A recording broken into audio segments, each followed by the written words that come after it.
And as we remember those who are deployed fighting for our freedoms, it's important to remember how fragile those freedoms are. In Hong Kong, pro-democracy activist and media tycoon Jimmy Lai was imprisoned over national security charges. Critics argue that Lai is being punished as part of a larger effort against dissent against the Chinese Communist Party. While one of Lai's conviction was surprisingly overturned yesterday, he is still set to remain in prison for another 20 years, which is a near certain life sentence for the 78-year-old. As activists call for Jimmy Lai to be released, his daughter Claire urged American-born skier Eileen Gu, who chose to compete for China at the Olympics, to advocate for her father's freedom. I spoke to Claire Lai about the plea and more earlier this week. For anyone who's not familiar with your father's story, Jimmy Lai, give us a brief overview of what has happened to him and why you're in town.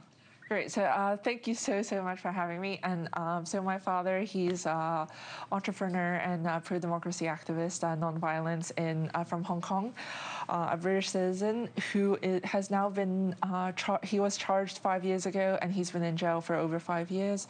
And he was recently convicted and then sentenced to 20 years at 78. He does not have 20 years. And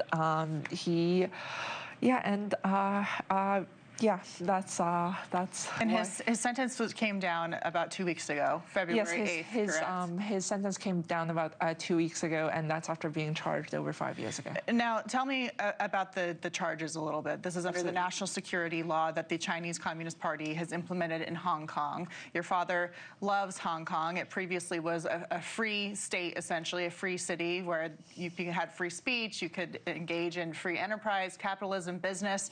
But that all changed.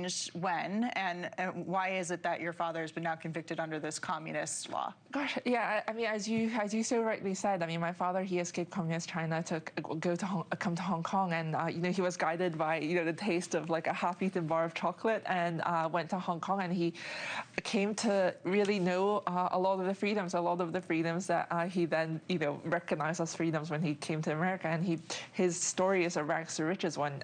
Whether it's market, he came to know like the market economy and rule of law and all of those things that made Hong Kong so vibrant and so wonderful. And then the nationals, and then there was a handover, and then the national security law almost 6 years ago now, and Hong Kong just took a massive nosedive. And within the same year that the national security law was imposed by Beijing, my father got charged, and he's been in jail ever since. Is there any luck for an appeal on the sentencing of 20 years? As you mentioned, he's 78 years old, correct? So 20 years is a long time for someone of his age, not to mention he's in failing health. How is he, and is there opportunity for appeal? So I think if anything, my father's cases prove that the rule of law in Hong Kong is completely dead. Of course, it's extremely tempting, given how ridiculous the verdict and sentence are, to appeal. But just the time that it would take, and also ultimately Beijing has jurisdiction. The ultimate decision maker of my father's case is in Beijing. It would just be wasting time that my father does not have. And this is something that has to be solved leader to leader between sovereigns.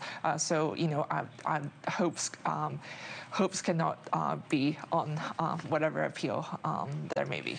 Thank you for watching. Subscribe below and download our NewsNation app right now on your phone, and you will get fact-based, unbiased news for all Americans.